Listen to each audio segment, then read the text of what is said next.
Ang lamig! Hello to the world! Welcome back sa aming channel. At ngayon, sasama ako magiging assistant ni Daddy Darrell sa kanyang workplace.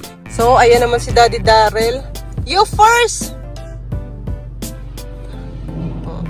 Mauna si Daddy Darrell. Lalabas.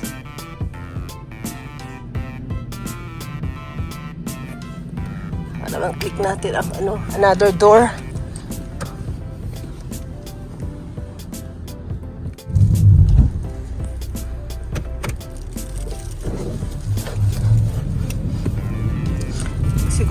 Sigurado ko na sarado muna at let's go mga loves.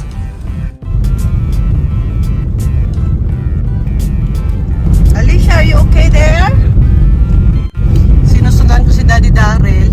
Magkaiba kami ng sasakyan kasi i-drop muna namin si Alicia sa bahay ng lola niya para may magbantay. Baka ikaw inatak ko ang dating ng panahon.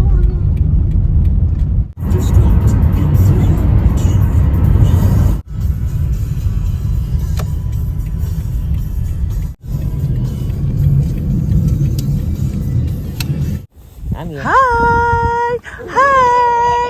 Yeah.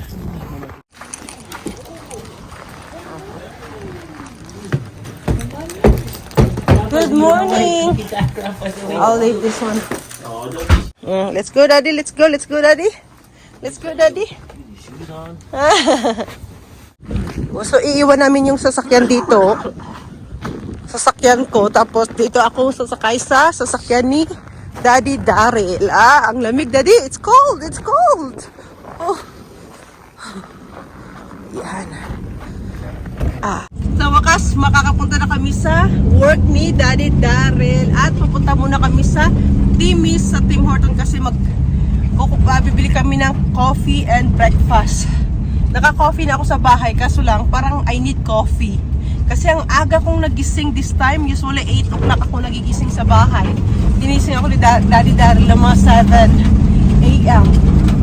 So, matagal na akong hindi naka-work ulit, kaya parang feeling ko nati-tense ako konti. Daddy, I'm tense! Why?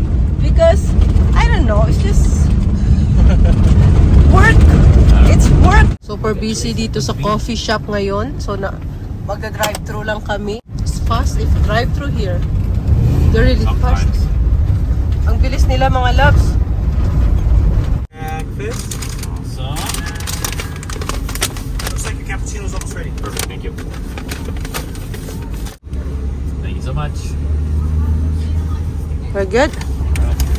So, ito yung cappuccino. Breakfast in here? Yes. Yeah. So, ito yung cappuccino nila, my love. Coconut cappuccino. I-try natin. Is it yum? That is good. Coconut cappuccino, my loves. It's good. Sarap. Try it. Vanilla coconut. Yeah. Tastes like. Sarap. Kasi parang first labas ata to. It's just first, it's good, hey? Not bad. So Parang parang Starbucks. Like Starbucks. Kind of, just half the price. Ang experience nilang Starbucks mas mahal kaysa sa Tim Horton. So, ayan, meron akong biscuit sausage. Home style. Kain tayo. Thank you, Lord Jesus. For our food, in Jesus' name we pray, amen. Kasi hindi kami makapag-pray talaga.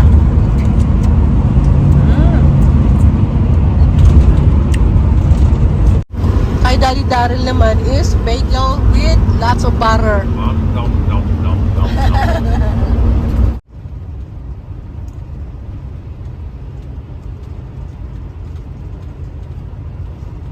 Mga loves, muntik na kaming na-disgrasya.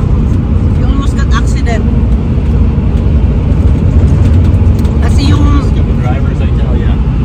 Kasi hindi nag-signal light na mag-left yung tao. Tapos kami straight lang. Hindi siya nag-signal light, nag-slow down lang siya kunti. Pero late na ang pagka-slow down niya. Nag-turn left siya.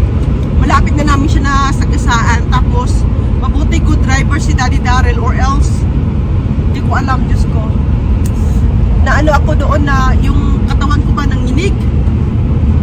I got shake like, my body is shaking, Daddy.